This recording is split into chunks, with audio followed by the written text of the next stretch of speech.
नमस्कार। जम्मू एंड कश्मीर के विषय पर पीछे भारत सरकार ने दो टेरिटरी उसको बनाई और उनको यूनियन टेरिटरी घोषित किया। Jammu and Kashmir civil services rules 2010 के जो थे उनको उन्होंने अमेंड करते हुए डोमिसाइल पॉलिसी, अब जो पहले पीआरसी हुआ करता था, परमानेंट रेजिडेंट सर्टिफिकेट, जिसकी वजह से पूरे देश को वहाँ अनिवार्य रखा गया, और जम्मू एंड कश्मीर के अंदर भी जो विभिन्न प्रकार के ग्रुप्स थे पहले से जो 60 साल से रह रहे थे उनको भी उससे बाहर किया गया था जानबूझकर आर्टिकल 35 कैपिटल ए के माध्यम से। आर्टिकल 35 कैपिटल ए खत्म हो गया, लेकिन अभी डोमिसाइल रूल आया जो बिल्कुल लगभग वैसा ही है, लेकिन वो कोई एक अलग तरह का कॉन्स्टिट्यूशनल एनोमली क्रिएट नहीं करता।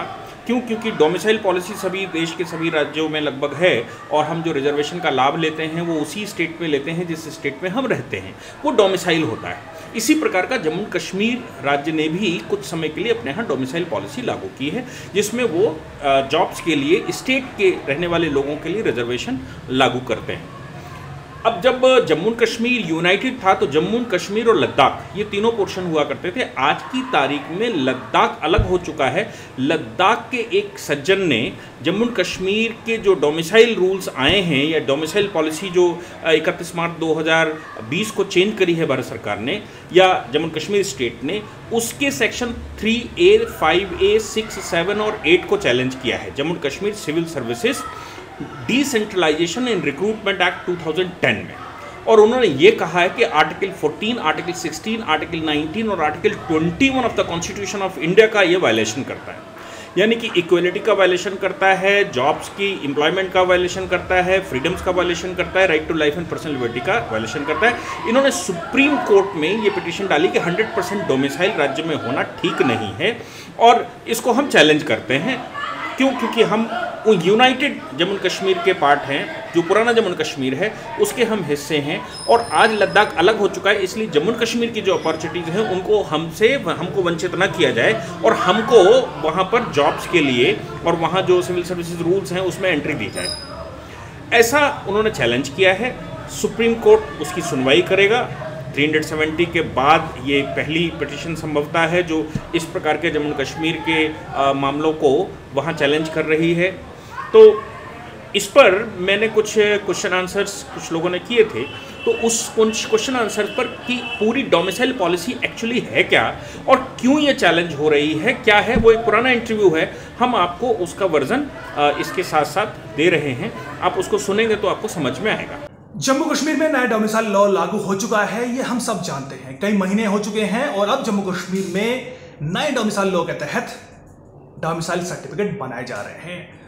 आपने ऐसी कई खबरें देखी होंगी जिसमें आपने देखा होगा कि कैसे बिहार का स्थायी निवासी जो कि जम्मू कश्मीर में नौकरी कर रहा था पिछले कई सालों से, 20-25 सालों से, अब वो जम्मू कश्मीर का स्थायी निवासी बन चुका है नए डोमिसाइल लॉ के तहत। आपने ऐसी भी कई खबरें देखी होंगी कि कैसे पिछले कई दशकों से जम्मू कश्मीर में रहने वाले वो आर्टिकल 35A के विक्टिम्स, जिनमें महिलाएं थी, गोरखा थे, वाल्मीकि समाज था, वेस्ट पाकिस्तान रिफ्यूजी थे, इसके अलावा जो पीओजे के विस्थापित थे, ऐसे लाखों लोग थे जो कि आर्टिकल 35A के चलते जम्मू कश्मीर का स्थायी निवासी नहीं बन पाए थे, वहां की रेजिडेंटशिप वो हासिल नहीं कर पाए थे, लेकिन नए डोमिसाइल लॉ के तहत उनको अब डोमिसाइल सर्टिफिकेट दिया जा रहा है। ये बदलाव वहां पर जारी है, लेकिन इसको लेकर अभी भी प्रोपेगेंडा खड़ा करने की कोशिश की जा रही है जम्मू कश्मीर में। खासतौर पर जो कश्मीरी अलगाववादी गुट है, जो कहीं ना कहीं भारत के खिलाफ आग उगलने में लगा रहता है, वो गुट अभी भी इस डोमिसाइल लॉ के खिलाफ प्रचार कर रहा है, दुष्प्रचार कर रहा है। आपने ये भी देखा होगा कि पाकिस्तान के प्रधानमंत्री इमरान खान ने भी डोमिसाइल लॉ को लेकर कई ट्वीट किए थे, हाल लगातार वो बयान करते रहते हैं। लेकिन क्या हम इस डोमिसाइल लॉ को बेहतर तरीके से समझ पाए हैं? आज इसी पर चर्चा करेंगे। ये नया डोमिसाइल लॉ क्या है, क्यों इसका आना जरूरी था, क्या इसमें अभी भी कोई गड़बड़ियां हैं, या ये आर्टिकल 35A के द्वारा खड़ी की गई जो तमाम समस्याएं थी, एनोमलीज थी, उनको तमाम समस्याओं को खत्म कर देता है। इस पर हम चर्चा करेंगे। इस पर चर्चा करने के लिए हमारे साथ हैं संविधान के जाने माने एक्सपर्ट DK दुबे जी, जिस पर जिन्होंने इस मुद्दे पर खासतौर पर जम्मू कश्मीर और संविधान के विषय पर गहन अध्ययन किया है। उनसे बात करते हैं। और आपका बहुत बहुत धन्यवाद हमसे जुड़ने के लिए। सबसे पहले आप मुझे बताइए कि पहले पीआरसी था, अब ये नया डोमिसाइल लॉ आया है, इन दोनों में क्या फर्क है? दोनों को थोड़ा बेहतर तरीके से समझाइए। देखिए, मुझे लगता है कि सबसे पहले अपने को 4 चीज़ें समझनी चाहिए। संसार में किसी भी देश में 4 बातें हैं। पहली बात है कि सिटीजन कहाँ का है। दूसरी बात ये आती है कि वो परमानेंट रेजिडेंट एक शब्द इस्तेमाल होता है। तीसरा शब्द इस्तेमाल होता है डोमिसाइल, और चौथा वर्ड इस्तेमाल होता है अस्थायी निवास प्रमाण पत्र, यानी कि नॉन परमानेंट रेजिडेंट सर्टिफिकेट। इन चारों में फ़र्क हमको अगर समझ में आता है तो हम ज़्यादा क्लैरिटी से इस पर बात कर पाते हैं। जैसे किसी भी देश के लिए अपने को एक नागरिकता देश में रहती है तो अपने को एक नागरिकता चाहिए होती है। नागरिकता के पहले किसी भी कंट्री में अगर वो नागरिक बनाएगा तो वो परमानेंट रेजिडेंट पहले बनाता है। वर्ल्ड के मोस्टली कंट्रियों में जब आप जाते हैं तो वहाँ पर आपको वहाँ की नागरिकता देने से पहले परमानेंट रेजिडेंट सर्टिफिकेट देता है, यानी कि पीआर देता है। और पीआर के आधार पर जब आप वहाँ पर रहते हैं लंबे समय तक और वो क्वालिफाई कर जाते हैं तब सिटीजनशिप देता है। ये 2 चीज़ें सेंट्रल के लिए लागू होती हैं कि पीआर किसके पास है और पीआर के आधार पर किसको वो सिटीजनशिप देंगे। जैसे अभी उन्होंने सीएए पास किया, तो सीएए पास करने पर कुछ लोगों को परमानेंट रेजिडेंस बना रखा है देश का, लेकिन उनको सिटीजनशिप नहीं दी, उनको एग्जेम्पशन दिया हुआ था। बाद में उनको क्वालिफिकेशन पास करने के बाद उनको सिटीजनशिप दे दी। अब 2 चीजें रिमेनिंग रहती हैं, एक रहता है डोमिसाइल और दूसरा रहता है अस्थायी निवास प्रमाण पत्र, यानी कि नॉन परमानेंट रेजिडेंट। डोमिसाइल की जो पॉलिसी है मोस्टली कंट्रियों में स्टेट्स में डोमिसाइल रहता है कि यानी कि किसी भी स्टेट के पार्टिकुलर ज्योग्राफी में अगर आप कुछ लाभ लेना चाहते हैं उस स्टेट की ज्योग्राफी की वजह से, तो फिर वो उसका डोमिसाइल होना जरूरी होता है। और हर स्टेट की अपनी क्वालिफिकेशंस होती हैं कि हमारे स्टेट की ये क्वालिफाई अगर आप कर लेंगे तो हम आपको यहाँ का डोमिसाइल दे देंगे। सपोज किसी से शादी हो गई तो शादी के बाद वो डोमिसाइल दे देते हैं कि वो क्वालिफिकेशन है, अगर हमारे राज्य के किसी व्यक्ति के साथ आपका विवाह हो गया है तो आपको हम ये डोमिसाइल देंगे।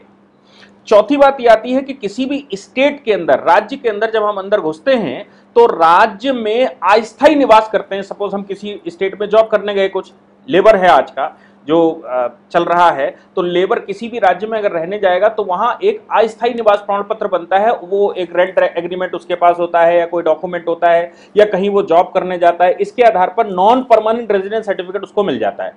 नॉन परमानेंट रेजिडेंस सर्टिफिकेट के आधार पर वो डोमिसाइल, यानी कि एक लंबे समय तक वो रहता है, स्टेट की डोमिसाइल की पॉलिसी है, डोमिसाइल उसको वो ले लेता है तब वो स्टेट के बेनिफिट ले पाएगा, अदरवाइज वो स्टेट के बेनिफिट्स नहीं ले सकता अगर उसको डोमिसाइल नहीं है तो ये 4 चीजें अलग अलग हैं कि आप किसी देश में जाते हैं तो परमानेंट रेजिडेंट आपको लेना पड़ता है और परमानेंट रेजिडेंट के आधार पर आपकी सिटीजनशिप बनती है। उसके अंदर किसी राज्य में एडमिनिस्ट्रेटिव पर्पस से जाते हैं तो वहां पर अस्थायी निवास प्रमाण पत्र लेना पड़ता है और उसके आधार पर डोमिसाइल बनती है।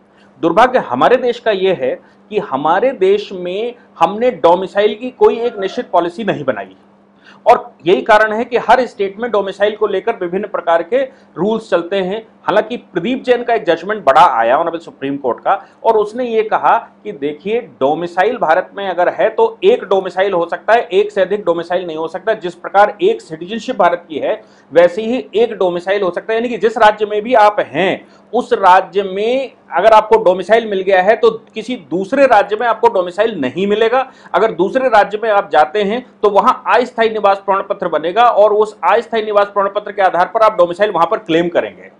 जम्मू कश्मीर का जो मैटर है अभी यहां पर दुर्भाग्य से आर्टिकल 35 कैपिटल ए की वजह से परमानेंट रेजिडेंट उन्होंने बना रखा था, जो परमानेंट रेजिडेंट उनका काम नहीं था, तो परमानेंट रेजिडेंट वो नहीं बना सकते थे।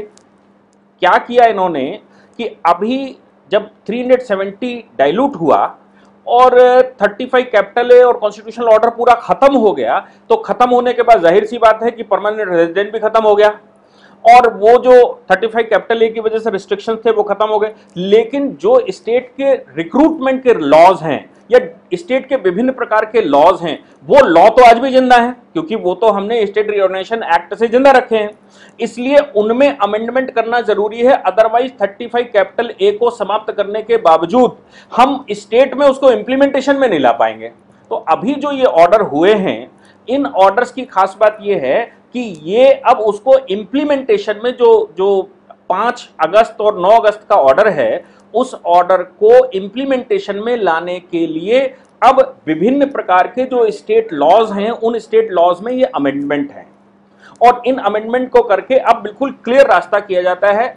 ये इसका बेसिक कॉन्सेप्ट है। अगर इसको हम नहीं समझ सकते तो फिर अपने को हमें लगता है कि किसी भी स्टेट में डोमिसाइल का फॉर्मूला समझने में बड़ी समस्या आएगी। जी, लेकिन कुछ लोगों का कहना यह है कि पीआरसी, परमानेंट रेजिडेंट सर्टिफिकेट, ये एक टर्म थी जो कि वो पहले से वहां पे इस्तेमाल की जा रही थी, इसका कानून था।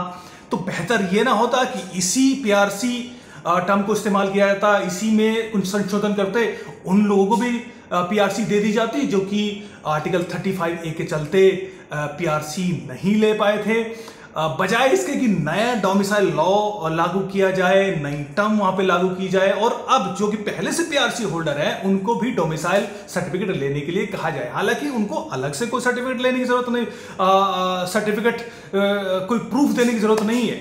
अगर वो पीआरसी होल्डर है तो एलिजिबल है वो पहले से ही ऑटोमेटिकली। लेकिन क्या अलग से डोमिसाइल लॉ लाने की कोई जरूरत थी? इस पर थोड़ा हमें समझाइए।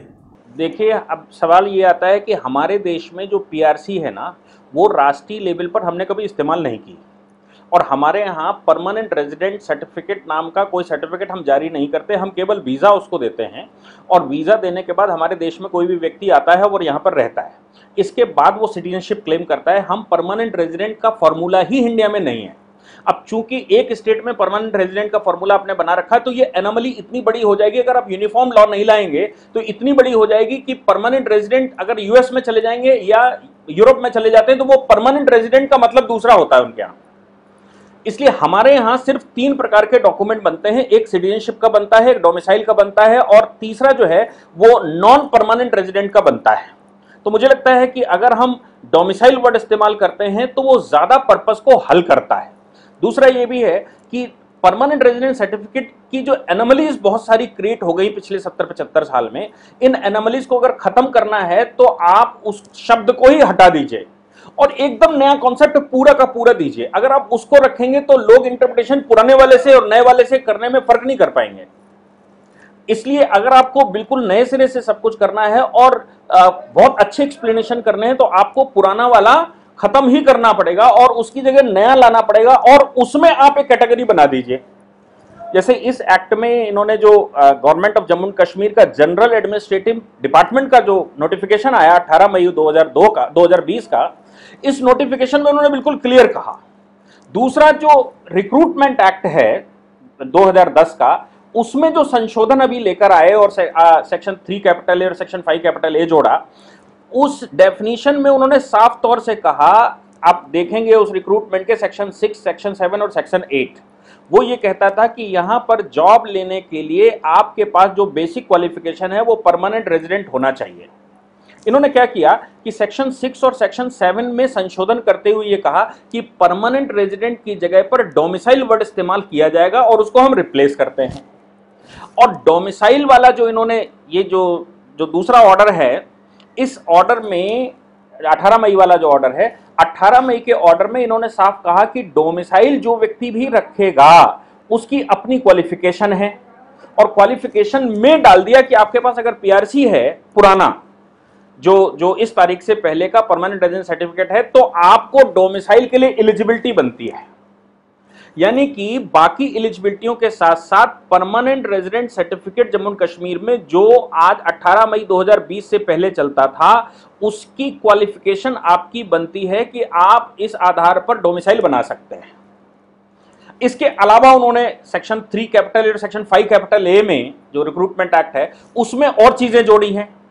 उन चीजों में उन्होंने कहा कि जो व्यक्ति 15 साल से जम्मू कश्मीर में रह रहा है, जो व्यक्ति 7 वर्ष जम्मू कश्मीर स्टेट में पढ़ गया और उसने 10th या 12th में से कोई एक एग्जाम दिया है, जो व्यक्ति सेंट्रल सर्विसेज में कम से कम 10 साल जम्मू कश्मीर स्टेट को सर्व कर गया है, तो ये उन्होंने क्वालिफिकेशन और जोड़ी है। इसमें एक क्वालिफिकेशन परमानेंट रेजिडेंस सर्टिफिकेट भी है।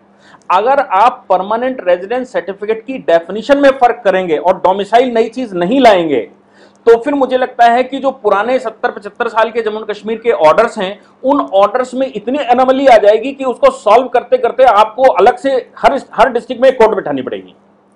इसलिए मुझे लगता है कि उसका रिप्लेसमेंट करना ही एक ऑप्शन था, और चूंकि हमारे यहाँ इस्तेमाल हिंदुस्तान में नहीं होता परमानेंट रेजिडेंट टाइप का डॉक्यूमेंट, इसलिए वो हट ही जाना चाहिए। क्योंकि अब आर्टिकल 370 जब से डाइल्यूट हुआ तब से कॉन्स्टिट्यूशनल ऑर्डर 1956 भी 54 भी खत्म हो गया, और जब कॉन्स्टिट्यूशनल ऑर्डर खत्म हो गया तो फिर आर्टिकल 309 कॉन्स्टिट्यूशन से गवर्न होने लगा। और कॉन्स्टिट्यूशन के आर्टिकल 309 में वो ये कहता है कि इस संविधान के होते हुए, इस संविधान के प्रावधानों को पालन करते हुए कोई भी आप रिक्रूटमेंट का प्रोसीजर तय कर सकते हैं। उसकी पावर गवर्नर को दी है, कभी प्रेसिडेंट को दी है, कभी लेजिस्लेटिव असेंबली को दी है, कभी किसी लोकल एडमिनिस्ट्रेशन को दी है, जिसको भी कानून पास करके कन्फर कर दी। जैसे स्टेट रिऑर्गनाइजेशन एक्ट पास हुआ जब 2019 का, तो ये पावर होम मिनिस्ट्री को दे दी उस एक्ट ने कि होम मिनिस्ट्री जो सेंट्रल की है वो इन विषयों पर लॉ बना सकती है। तो चूंकि पार्लियामेंट ने पावर दे दी इसलिए होम मिनिस्ट्री को पावर है। इसी तरह किसी को भी पावर दी जा सकती है कि वो इस पर लॉ बना सकता है, ये आर्टिकल 309 कहता है। लेकिन आर्टिकल 309 की खास बात यह है कि कॉन्स्टिट्यूशन के बाकी प्रावधानों का उल्लंघन नहीं होना चाहिए। तो जब बाकी प्रावधानों का उल्लंघन नहीं होना चाहिए और हमारे पास परमानेंट रेजिडेंट का कॉन्सेप्ट ही नहीं है, पूरा हमारा डोमिसाइल का कॉन्सेप्ट है, तो फिर ये एनोमली क्यों? इसलिए वर्ड पूरे देश में एक सा इस्तेमाल होना चाहिए डोमिसाइल। लेकिन मैंने बार बार कहा है कि दुर्भाग्य हमारा यह है कि जो परमानेंट रेजिडेंट है ना, वो जो डोमिसाइल है, हमारे पास सेंट्रल लेवल पर कोई डोमिसाइल पॉलिसी नहीं है। आज आवश्यकता है कि सेंट्रल गवर्नमेंट एक डोमिसाइल पॉलिसी पारित करे और उस डोमिसाइल पॉलिसी को पूरे राज्यों में वो इंप्लीमेंट करवाए। वो नहीं है, इसलिए हर राज्य के पास अपनी डोमिसाइल पॉलिसी है। जो नया डोमिसाइल लॉ है, इसके जो विरोध कर रहे हैं कश्मीर में या फिर जो अलगाववादी गुट है पाकिस्तान में, अब वो एक तर्क ये भी दे रहे हैं कि भाई ये जो पीआरसी थी ये उन्होंने लागू नहीं किया, शेख अब्दुल्ला ने लागू नहीं किया, ये तो महाराजा हरि सिंह ने 1927 में स्टेट सब्जेक्ट रूल्स वो लाए थे, उन्होंने ये पीआरसी सिस्टम लागू किया था। इसलिए भारत सरकार ने जो नया डोमिसाइल लॉ लाया है, दरअसल ये महाराजा के जो आदेश है उसके खिलाफ जाकर ये काम किया है। हालांकि हमेशा ये वो गुट है जो कि महाराजा हरि सिंह के खिलाफ दुष्प्रचार करता रहा है, लेकिन अपने इस प्रोपेगेंडा को खड़ा करने के लिए वो उन्हीं के स्टेट सब्जेक्ट रूल 1927 का बहाना ले रहा है। इस पर क्या कहना चाहेंगे आप? आर्टिकल 35 कैपिटल ए जो 1954 के प्रेसिडेंशियल ऑर्डर से आया, वो खुद महाराजा के स्टेट सब्जेक्ट के खिलाफ था। क्योंकि महाराजा का जो स्टेट सब्जेक्ट का लॉ है वो लॉ रिस्ट्रिक्टिव क्लॉज नहीं है, वो एक प्रोसीजरल मैकेनिज्म है। और किसी भी राज्य में, किसी भी, हम अगर नेशनल लेवल पर भी बात करते हैं तो हर नेशन की, हर स्टेट की एक प्रोसीजरल मैकेनिज्म होती है। तो महाराजा कहते थे कि आपको पहले इजाजत लेनी पड़ेगी हमारे राज्य में आने के लिए, और इजाजत के बाद आप ये क्वालिफाई कर लेते हैं तो हमारे राज्य में आप रेजिडेंट सर्टिफिकेट ले सकते हैं और हमारे स्टेट सर्विसेज में काम कर सकते हैं।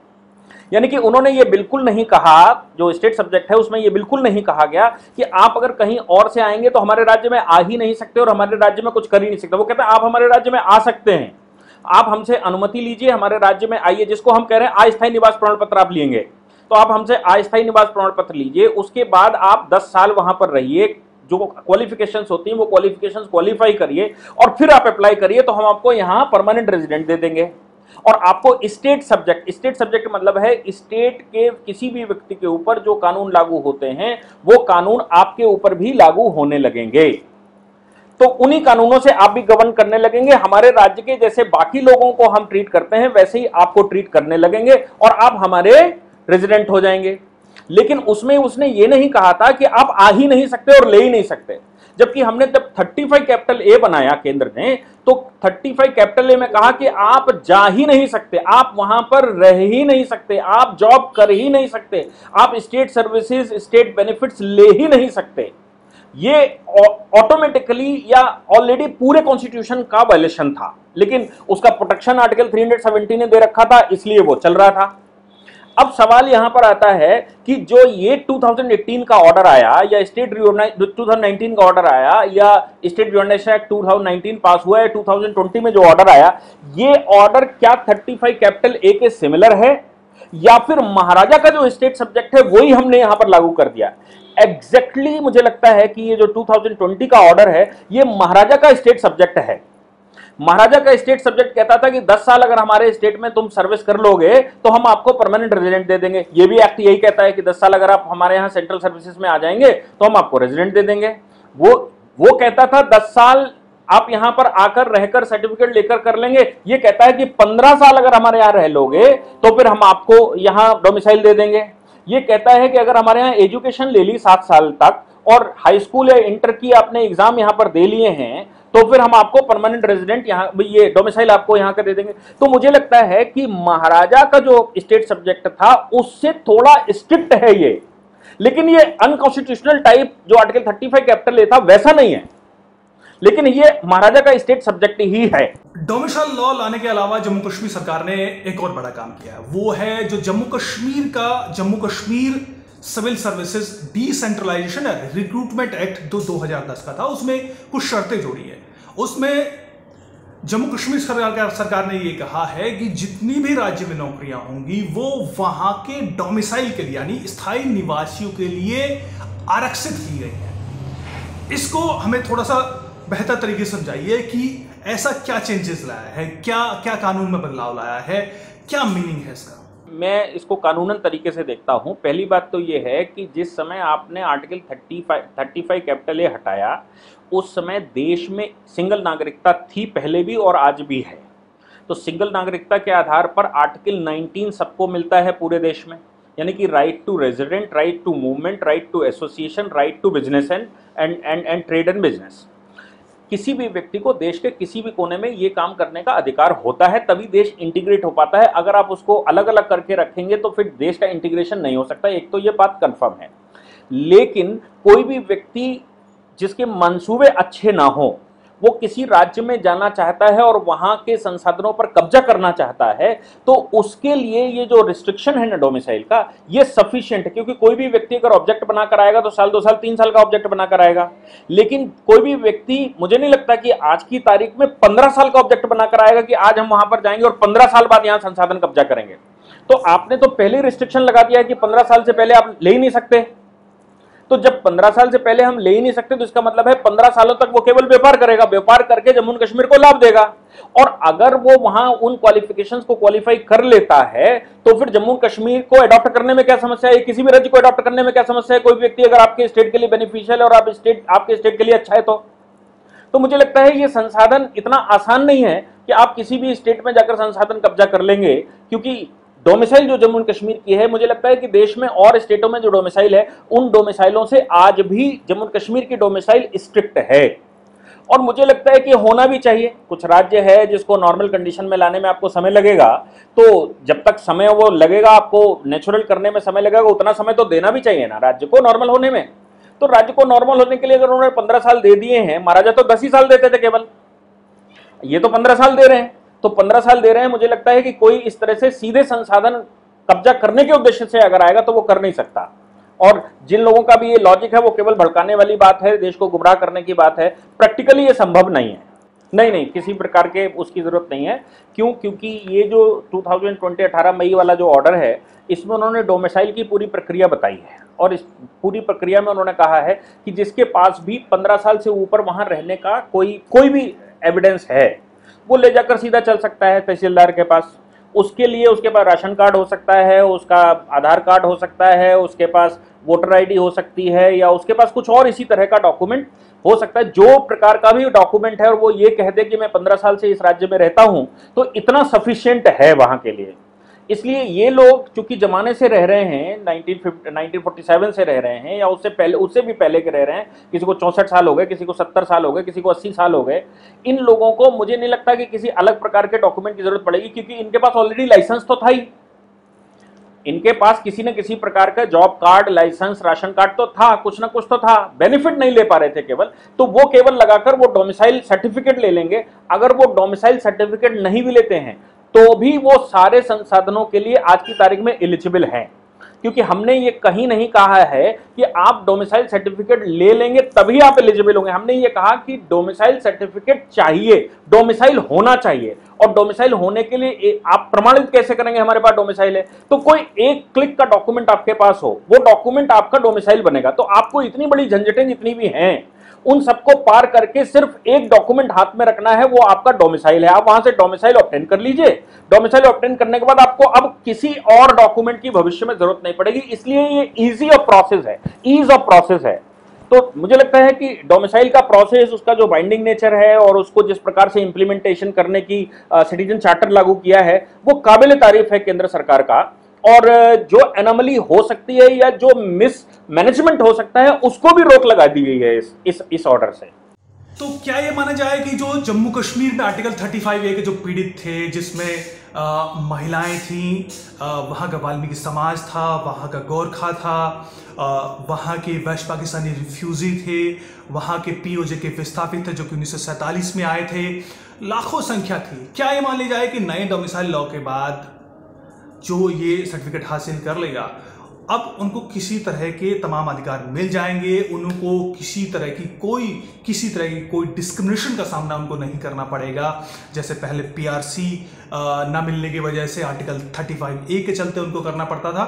क्या ये मान लिया जाए कि इन तमाम लोगों को आखिरकार न्याय मिला है या अभी भी कुछ गड़बड़ या कुछ कमियां बाकी हैं? मुझे लगता है कि देखिए, ये खुद में करप्शन है। जब आपने 5 अगस्त में पार्लियामेंट से वो पास करवा लिया, प्रेसिडेंट ने जब ऑर्डर कर दिया, तो कॉन्स्टिट्यूशन पूरा का पूरा जम्मू कश्मीर में चला गया। और जिस समय कॉन्स्टिट्यूशन पूरा जम्मू कश्मीर में चला गया, तो जिन वेस्ट पाक रिफ्यूजीज की आप बात कर रहे हैं, जिन गोरखास की बात कर रहे हैं, जिन आप दलितों की बात कर रहे हैं, आप सफाई कर्मचारियों की बात कर रहे हैं, गोरखाओं की, किसी की भी, उन सभी के पास कॉन्स्टिट्यूशन ऑफ इंडिया के जो मूल अधिकार हैं वो मिल गए।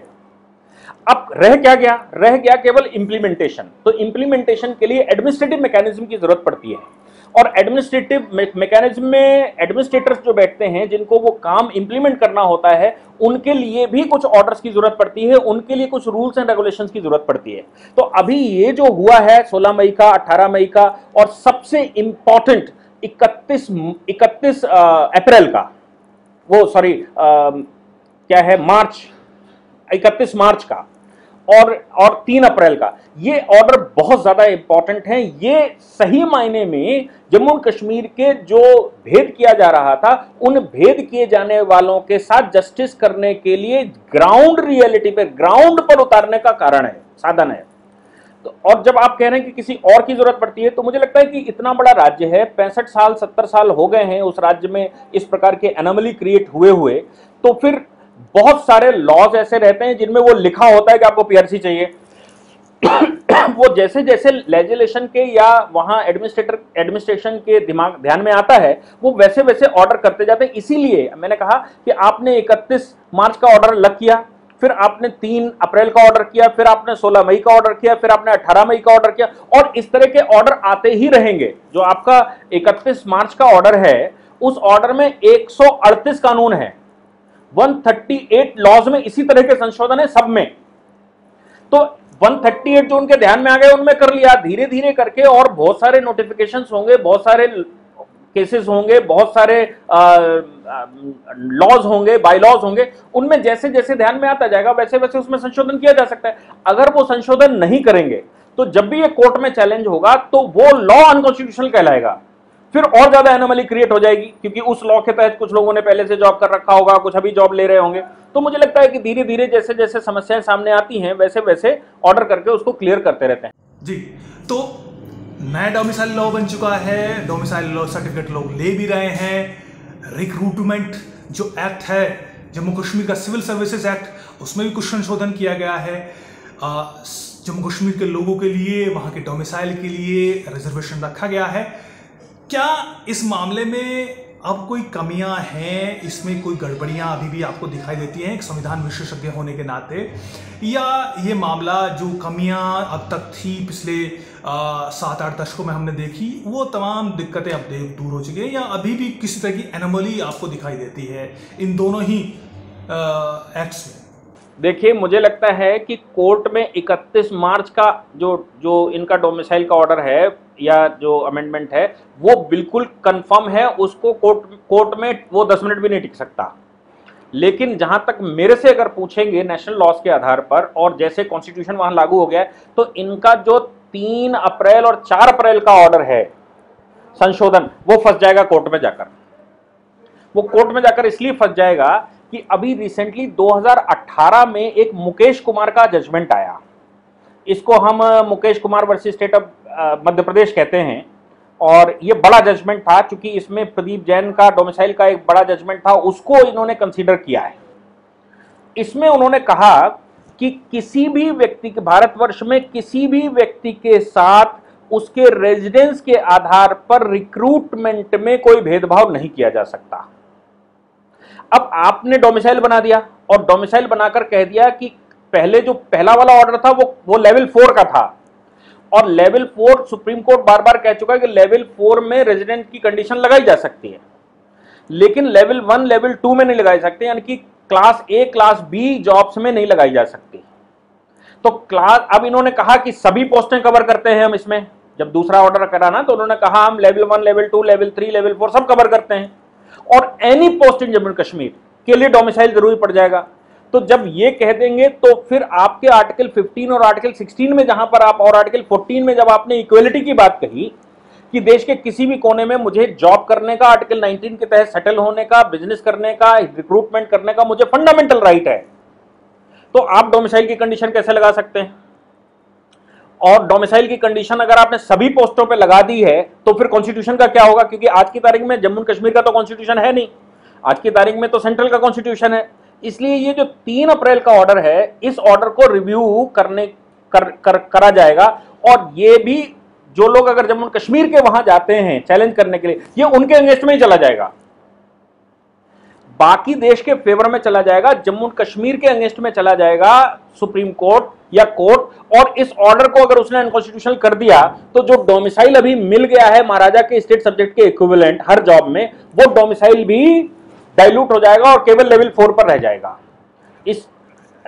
इसलिए मैं सजेशन भी जम्मू कश्मीर के लोगों को देना चाहूंगा कि जम्मू कश्मीर के लोग ये जो ऑर्डर है डोमिसाइल का, इसको चैलेंज ना करें तो ही अच्छा होगा, जब तक वो चल सके।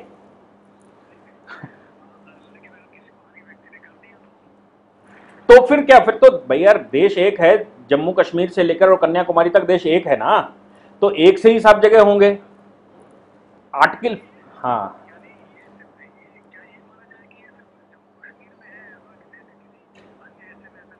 नहीं, डोमिसाइल सब जगह होता है, लेकिन डोमिसाइल के लाभ क्या मिलेंगे ये तय करना होता है। हाँ, वो देश में कहीं नहीं है, वो तो अनकॉन्स्टिट्यूशनल ऑलरेडी डिक्लेयर कर रखा है। प्रदीप जैन का एक बड़ा जजमेंट सुप्रीम कोर्ट में आया था, 5 जजों की बेंच थी, और उस केस में उन्होंने कहा कि देखिए देश में दो नागरिकों के बीच में कोई भेदभाव नहीं किया जा सकता। आप अगर कर सकते हैं रेजिडेंस के आधार पर, तो आप केवल भेदभाव कर सकते हैं क्लास 4 के जॉब में, आप उससे ऊपर वाले जॉब में नहीं कर सकते। हमें बेस्ट रिक्रूटर चाहिए, रिक्रूटमेंट चाहिए, हमें बेस्ट आदमी चाहिए जो हमको सबसे ज्यादा सूटेबल हो, वो मिल सके।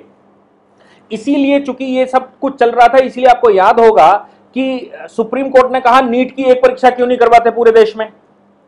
सुप्रीम कोर्ट ने कहा लॉ के एडमिशंस होते हैं तो आप क्लैट क्यों नहीं करवाते पूरे देश में एक। आप इंजीनियरिंग का एक एंट्रेंस पूरे देश में क्यों नहीं करवाते, आप स्टेट वाइज क्यों करवा रहे हो। मेडिकल का स्टेट वाइज क्यों करवा रहे हो, क्योंकि एक बार में सेटल हो जाए, ऐसा ना हो कि वो इस बार इस स्टेट में गया फिर अगले स्टेट में, वो दौड़ते दौड़ते परेशान हो जाएगा, पड़ेगा कब। तो एक बार उसका ये हो जाना चाहिए। वो उस आधार पर ही उसने कहा कि देश में नागरिकों के बीच में भेदभाव नहीं है। इस पर मैं सरदार पटेल की एक लेटर उन्होंने पढ़वाया था 10 अक्टूबर सन 1949 को।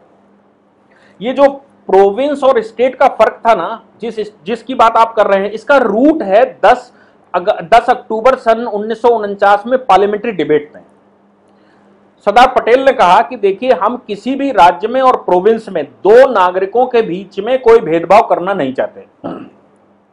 अगर ये प्रिंसली स्टेट्स रहेंगे और इन प्रिंसली स्टेट्स के जो निवासी हैं इनके पास अलग राइट और प्रोविंस के जो निवासी हैं उनके पास अलग राइट होंगे, तो देश के पर्पस को सॉल्व नहीं कर सकता। देश में नागरिकता किसी भी व्यक्ति की एक ही तरह से इस्तेमाल होनी चाहिए।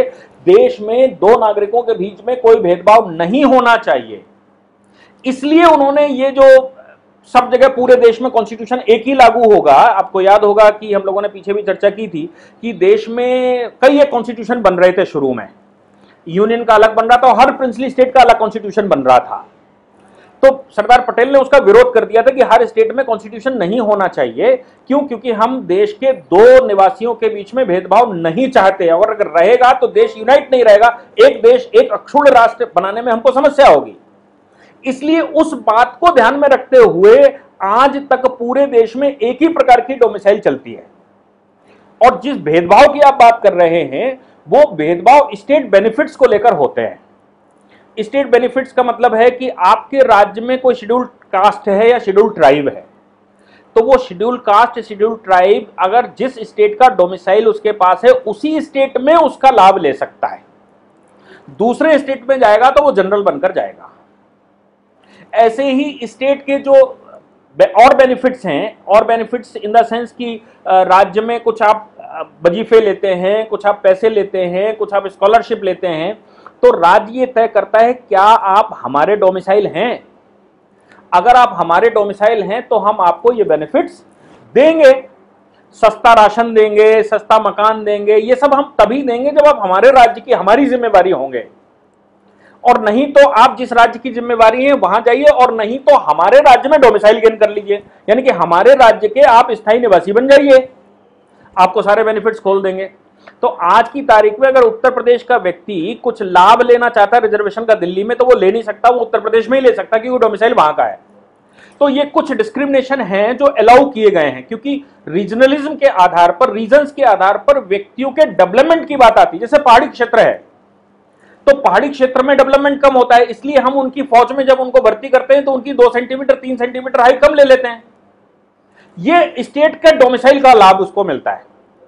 तो जब आप state of Jammu and Kashmir को ये कह के अगर कहते कि भाई state of Jammu and Kashmir एक पहाड़ी स्टेट है, इस स्टेट के पहाड़ी होने की वजह से इसकी डेमोग्राफी कुछ डिफरेंट है, इसमें रहने वाले लोगों की ग्रोथ कुछ डिफरेंट है, उस ग्रोथ के आधार पर हम कुछ इनको लाभ देना चाहते हैं, तो उतने लाभ जो कॉन्स्टिट्यूशनली वैलिड है उतने लाभ तो दिए जा सकते हैं। लेकिन आप ये कहें कि अनलिमिटेड लाभ हम दे देंगे तो वो नहीं दिए जा सकते। और रिक्रूटमेंट में तो बिल्कुल नहीं, आर्टिकल 16 और आर्टिकल 15 का उल्लंघन करते हुए नहीं हो सकता। हाँ, ये कोर्ट जाएगा तो ऑर्डर है, पहले बड़ी कॉन्स्टिट्यूशनल बेंचों के ऑर्डर है, लेकिन हर स्टेट की अपनी अपनी परिस्थिति रहती है। तो अगर इस ऑर्डर में कहीं उन्होंने ये कह दें कि भाई ये स्टेट ऐसा है, इसकी ये प्रॉब्लम है, इस वजह से हम ऐसा कर रहे हैं। हालांकि जो रिक्रूटमेंट एक्ट 2010 का है उसमें सेक्शन 8 इन्होंने ओमिट कर दिया है, उसको समझने की जरूरत है। वो कुछ इसी तरह का है। सेक्शन 8 में यह कहा था कि स्टेट लेवल के जो जॉब होंगे उन जॉब्स के लिए क्या क्वालिफिकेशन है। तो उन क्वालिफिकेशंस में उसने कहा कि इसकी क्वालिफिकेशन ये है कि आप परमानेंट रेजिडेंट होना चाहिए स्टेट के, और आपके पास जो बाकी नेसेसरी क्वालिफिकेशन जॉब के लिए हैं वो होनी चाहिए। तो अब इन्होंने सेक्शन 8 ओमिट करने का मतलब है कि स्टेट में स्टेट लेवल का जॉब करने के लिए किसी भी डोमिसाइल की जरूरत नहीं है। केवल ये डिविजनल लेवल सेक्शन 6 और सेक्शन 7 के जो जॉब्स हैं डिविजनल और डिस्ट्रिक्ट लेवल के, उनमें ही आपको डोमिसाइल की जरूरत पड़ेगी। ये एक एनोमली है। ये दोनों लड़ेंगे जाकर कोर्ट में। अब देखना ये होगा कि कौन सा प्रिवेल करेगा, ये 15 साल प्रिवेल करेगा या वो जो उन्होंने सेक्शन 8 खत्म कर दिया, ओमिट कर दिया है, वो प्रिवेल करेगा। तो मैं जैसे कह रहा हूं सेक्शन 8 को जब ओमिट किया है 31 मार्च के ऑर्डर से, तो ये साफ है कि लेजिस्लेशन जो सरकार है वो अच्छा करना चाहती है, उसका इंटेंशन अच्छा है, लेकिन दबाव हो सकता है, लोकल एडमिनिस्ट्रेशन हो सकता है, लोकल प्रेशर हो सकता है, बहुत सारे काम हो सकते हैं, या कुछ और उनके मस्तिष्क में हो सकता है जिसको ध्यान में रखते हुए वो इस तरह के ऑर्डर पास कर रहे हों। तो वो जब कोर्ट में जाएगा तो वो क्लियर करेंगे कि भाई पहाड़ी राज्य है, नॉन डेवलप्ड है, लीस्ट डेवलप्ड है, राज्य में ये समस्याएं हैं, इनकी वजह से ये सब कुछ है। बहरहाल आपका बहुत बहुत धन्यवाद सर, आपने इतने बेहतर तरीके से जम्मू कश्मीर के डोमिसाइल लॉ का हमें समझाया। हमारे दर्शक उसको, हमें उम्मीद है कि और बेहतर तरीके से समझ पाए होंगे। उनके मन में जो संशय, जो सवाल होंगे, उनके जवाब उनको मिल गए होंगे। हम आगे भी ऐसे विषयों पर आपके साथ चर्चा करते रहेंगे। तब तक के लिए धन्यवाद, नमस्कार।